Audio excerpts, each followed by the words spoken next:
ಬೈರನ್ನ ನೀನ್ ಯಾವ ತರ ಹುಡುಕ್ತಾ ಇದ್ಯೋ ಹಾಗೆ ಈ ಒಡವೆಗೆ ಕಾರಣ ಆದವ್ರನ್ನ ಹುಡುಕಿದ್ರೆ ಆದಷ್ಟು ಬೇಗ ಆ ಪೊರ್ಕಿ ಯಾರು ಅಂತ ಕಂಡು ಹಿಡಿಬಹುದು.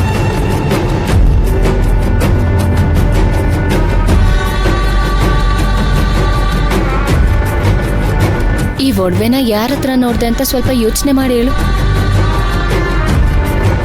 ಏನಾದ್ರೂ ನೆನ್ಪಾಯ್ತು ಅಂದ್ರೆ ಕಂಡು ಹಿಡಿಯಕ್ಕೆ ಸುಲಭ ಆಗುತ್ತೆ. ಇದನ್ ಜೋಪಾನವಾಗಿ ಎತ್ತಿಡು. ಹ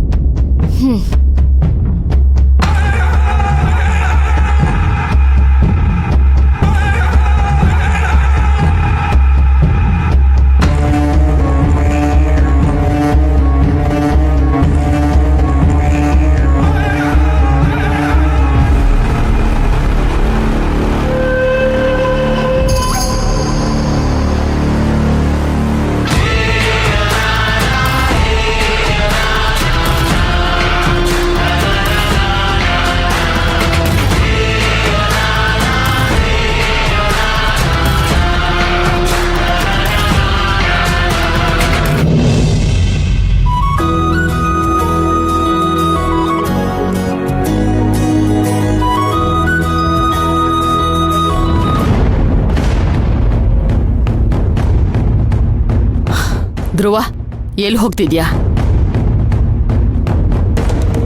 ಕೆಲ್ಸಕ್ಕ? ಯಾರನ್ನ ಕೇಳಿ ಹೋಗ್ತಿದ್ಯಾ? ಇವಾಗ ಯಾರನ್ನ ಕೇಳಿ ಹೋಗ್ಬೇಕು ಸರ್ಸು? ನೀನೇ ಹೇಳ್ದೆ ಹುಷಾರಿಲ್ಲ, ಡಾಕ್ಟರ್ 2 ದಿನ ಮನೇಲೇ ಇರಕ್ ಹೇಳಿದ್ದಾರೆ ಅಂತ. ಈಗ ನೀನೇ ಕೆಲ್ಸಕ್ಕೆ ಹೋಗ್ತಾ ಇದ್ಯಾ? ಈ ಮನೆಯಲ್ಲಿ ಒಂದು ಕೆಟ್ಟ ದೃಷ್ಟಿ ಇದೆ. ನಾನು ಇಲ್ಲೇ ಇದ್ರೆ ನಾನು ಹುಷಾರಾಗಲ್ಲ, ಅದಕ್ಕೆ ನಾನು ಹೊರಗಡೆ ಹೋಗ್ತಾ ಇದ್ದೀನಿ. ಕೆಟ್ಟ ದೃಷ್ಟಿನ ಅಂದ್ರೆ ನನ್ ಬಗ್ಗೆ ಹೇಳ್ತಾ ಇದ್ಯಾ? ಸರ್ಸು, ನಾನ್ ನಿನ್ ಬಗ್ಗೆ ಯಾಕೆ ಆ ಥರ ಹೇಳಿ? ನೀನ್ ಆ ಗುಂಪಿಗೆ ಸೇರ್ದೇ ಇರೋ ಪದ. ನಾನ್ ಮಾತಾಡಿದ್ದು ಬೇರೆಯವ್ರ ಬಗ್ಗೆ. ನನಗೆ ಗೊತ್ತಾಯ್ತು ಬಿಡು, ನೀನ್ ತುಳಸಿಗೆ ತಾನೇ ಹೇಳ್ತಾ ಇರೋದು. ಸದ್ಯ ಈಗ್ಲಾದ್ರೂ ಅರ್ಥ ಆಯ್ತಲ್ಲ ನನ್ ಪುಣ್ಯ. ನೀನ್ ನನಗೆ ಹೇಳಿದ್ರು ಒಂದೇ, ತುಳಸಿಗೆ ಹೇಳಿದ್ರು ಒಂದೇ. ಅವಳಂತದ್ ಏನು ಮಾಡಿಲ್ಲ ಕಣೋ. ಯಾಕೋ ಅವಳ ಮೇಲೆ ಇಷ್ಟೊಂದು ಕೆಂಡ ಕಾರ್ತಿದ್ಯಾ? ಹೌದಾ? ಹಾಗಾದ್ರೆ ನಾನು ನಿಮ್ಮಿಬ್ರಿಗೂ ಸೇರ್ಸೆ ಹೇಳ್ದೆ ಅಂತ ಇಟ್ಕೋ. ಹೌದಪ್ಪ, ನಾನು ತುಳಸಿ ಕೆಟ್ಟ ದೃಷ್ಟಿ, ನಿನ್ ಪಾಲ್ಗೆ ಇವಾಗ ಮೈನಾನೇ ಒಳ್ಳೆ ದೃಷ್ಟಿ, ಸರಿನಾ? ಹೌದು ಸರ್ಸು, ಕರೆಕ್ಟ್ ಆಗಿ ಹೇಳ್ತಿದ್ಯಾ ನೋಡು. ನೀನು ಅವಳನ್ನ ಸರಿಯಾಗಿ ಅರ್ಥ ಮಾಡ್ಕೊಂಡು ಅವಳನ್ನ ಸರಿಯಾಗಿ ನೋಡಿದ್ರೆ ಗೊತ್ತಾಗುತ್ತೆ ಅವಳು ಎಂತವಳು ಅಂತ. ಅವಳು ಉಸಿರು ನನ್ನ ಮೈನ ತಾಕುದ್ರೆ ಸಾಕು, ನನ್ನ ಮೈ ಮೇಲಿರೋ ಆ ಗಾಳಿ ದೃಷ್ಟಿ ಎಲ್ಲ ಹೋಗ್ಬಿಡುತ್ತೆ.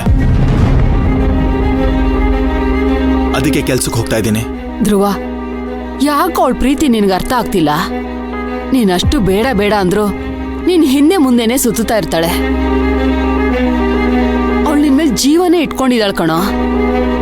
ಅದೇ ಸರ್ಸು ನಾನು ಕೇಳ್ತಾ ಇರೋದು. ನನ್ಗೆ ಅವಳ ಮೇಲೆ ಪ್ರೀತಿ ಇಲ್ಲ ಅಂದ್ಮೇಲೆ ಅವಳು ಯಾಕೆ ನನ್ನ ಹಿಂದೆ ಸುತ್ತಿ ಸುತ್ತಿ ಬರ್ಬೇಕು? ನಾನ್ ಏನ್ ಹೇಳಿದ್ರು ನನ್ ಮಾತ್ ಕೇಳಬಾರ್ದು ಅಂತ ತೀರ್ಮಾನ ಮಾಡ್ಬಿಟ್ಟಿದ್ಯಲ್ಲ. ನನ್ಗೇನ್ ಮಾಡ್ಬೇಕು ಅಂತ ನನಗೆ ಚೆನ್ನಾಗಿ ಗೊತ್ತಿದೆ. ನಾನು ಅದನ್ನೇ ಮಾಡ್ತಿರೋದು. ನನಗೆ ಟೈಮ್ ಆಗ್ತಿದೆ, ನಾನು ಹೊರಡ್ತೀನಿ. ಅಯ್ಯೋ, ಮಾತ್ರೆ ತಗೊಂಡ್ ಹೋಗೋ. ನನಗ್ ಬೇಡ. ಎಲ್ಲಾ ವಿಷಯದಲ್ಲೂ ಮೊದ್ಲು ಹಠ ಮಾಡೋದನ್ ಬಿಡು. ಎಲ್ಲಾ ವಿಷಯದಲ್ಲೂ ನೀನ್ ನನಗ್ ಬಲವಂತ ಮಾಡೋದನ್ ಬಿಡು. ತುಳಸಿ ನಿನ್ಗೋಸ್ಕರ ಮಾತ್ರೆ ನೀರು ಎಲ್ಲ ರೆಡಿ ಮಾಡಿಟ್ಟಿದ್ದಾಳೆ. ನಿನ್ ಒಳ್ಳೇದಾಗ್ಲಿ ಅಂತ ದೇವಸ್ಥಾನದಲ್ಲಿ ಪೂಜೆ ಮಾಡಿಸ್ಕೊಂಡ್ ಬರಕ್ ಹೋಗಿದ್ದಾಳೆ ಕಣೋ. ಓ, ನನಗ್ ಪ್ರಾಬ್ಲಮ್ ಆಗಿರೋದು ಅವಳಿಂದಾನೆ. ಇವಾಗ ಅವಳೇ ನನ್ನ ಹೆಸರು ಪೂಜೆ ಮಾಡ್ಸೋದಕ್ಕೆ ಹೋಗಿದ್ದಾಳಾ?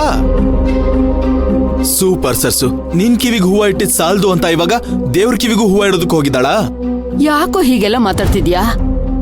ಬೆಳಿಗ್ಗೆ ಅವಳಷ್ಟು ಪ್ರೀತಿಯಿಂದ ಗಂಜಿ ಮಾಡ್ಕೊಟ್ರೆ ಅವಳು ಮುಖ ಕೊಡ್ದಂಗೆ ಬೇಡ ಅಂದೆ.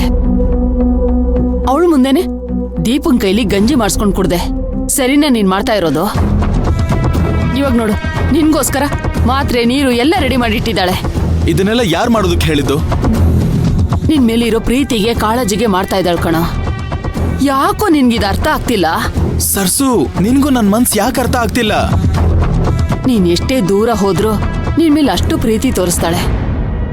ನೀನ್ ಚೆನ್ನಾಗಿರ್ಲಿ ಅಂತ ಎಷ್ಟು ಆಸೆ ಪಡ್ತಾಳೆ ಗೊತ್ತಾ?